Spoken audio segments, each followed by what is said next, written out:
Bem-vindos ao mais artisticamente divertido canal do YouTube. Então hoje a gente vai falar sobre essa história que é muito falada, né? Que os protestantes destruíram muitas imagens, destruíram muitas obras de arte no início ali da região, que teve a Reforma Protestante e tal. Então o que rolou? Em 1517, o Martinho Lutero, a gente estuda às vezes até isso na escola aqui no Brasil, ele escreveu então as 95 teses, que era basicamente uma lista de 95 coisas que ele criticava ali na igreja. Ele mesmo era um membro da igreja, mas ele achava que um monte de coisa estava errada.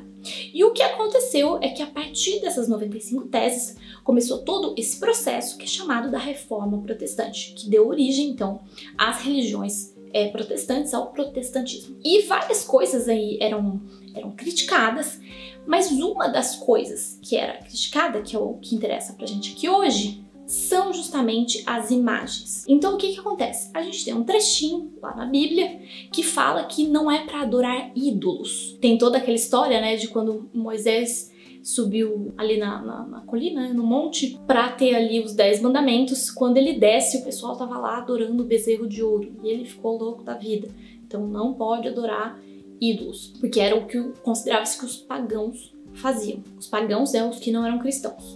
As pessoas que não eram cristãs. E os protestantes criticavam então que na Igreja Católica, né, permitia-se a veneração de imagens. A gente tem inclusive, por exemplo, relíquias, então pedacinho de santo que é considerado milagroso. Então guarda-se pedacinho do santo, né, do corpo do santo mesmo, pode ser, sei lá, um pedaço de osso, por exemplo, algo que pertenceu ao santo, que ele encostou. E geralmente essas relíquias estão dentro de relicários muito decorados, inclusive, que são verdadeiras obras de arte. Existiam também, algo que existe até hoje, né, na religião católica, então, sei lá, uma imagem de uma santa que é considerada milagrosa, por exemplo, Nossa Senhora Aparecida, que foi uma imagem achada no Rio e que daí considera-se que ela faz milagres. Então os protestantes criticavam isso, porque eles consideravam então que estava se violando esse comando de Deus, que não é para adorar esses ídolos, né, que não é para adorar essas estátuas aí representando algum deus. Então realmente muitas imagens foram destruídas,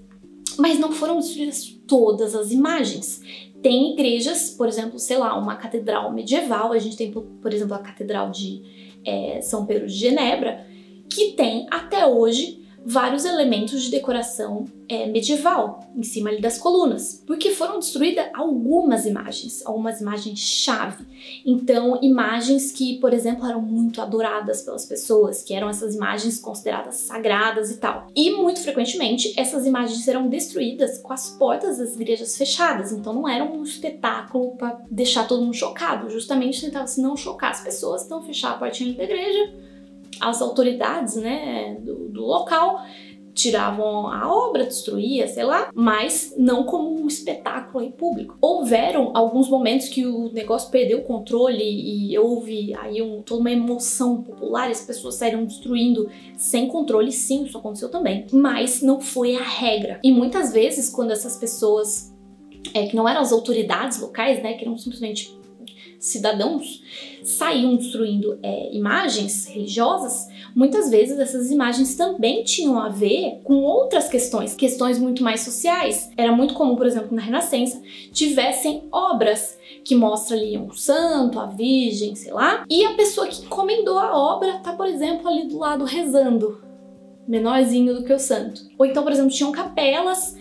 Essa capela aqui dentro da igreja, então essa capela foi feita pela família tal, que às vezes a família até era enterrada ali. Daí a pessoa lá pagava decoração, caro, chique, bonito, não sei o quê. Podiam ser de corporações, então grupos de pessoas ali de um mesmo trabalho. As corporações eram instituições que controlavam aí uma determinada área profissional, e as que eram mais ricas patrocinavam aí belíssimas capelas, doavam obras de arte. Então atacou-se, e muitas vezes, essas imagens, não somente por elas serem religiosas, talvez até não por elas serem religiosas, mas porque elas foram doadas ou até mostravam pessoas de uma classe social elevada. E nas igrejas protestantes podiam ter imagens, a escultura era um pouquinho mais perigoso, né, entre aspas, porque daí parece que você realmente está construindo ali uma imagem como se fosse substituir, né, o original,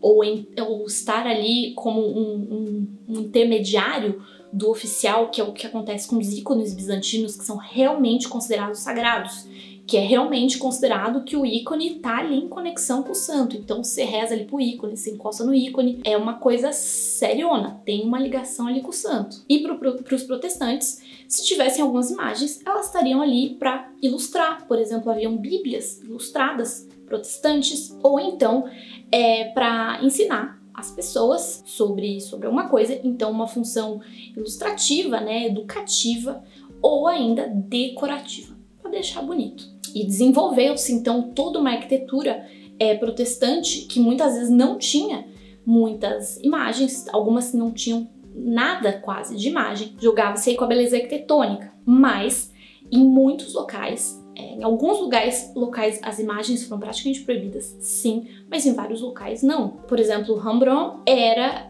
protestante, mas ele pintava algumas cenas religiosas. E tudo bem, porque eram cenas, então, que não eram colocadas numa igreja.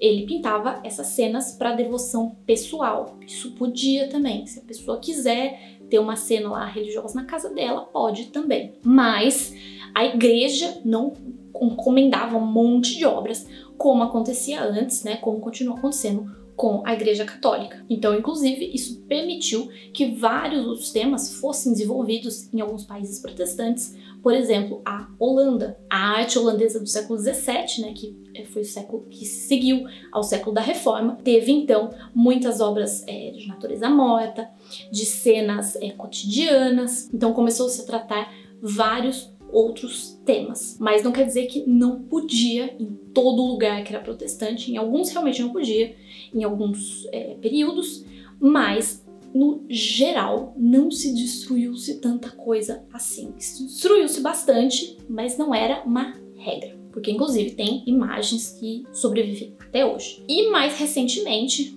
tiveram, por exemplo, igrejas protestantes que colocaram vitrais contemporâneos, colocaram outras decorações, outras pinturas, imagens e tal, e não é necessariamente um problema. Depende aí da vertente, né, da linha aí que é seguida, qual parte do protestantismo realmente que é. Então é isso, espero que vocês tenham gostado desse vídeo.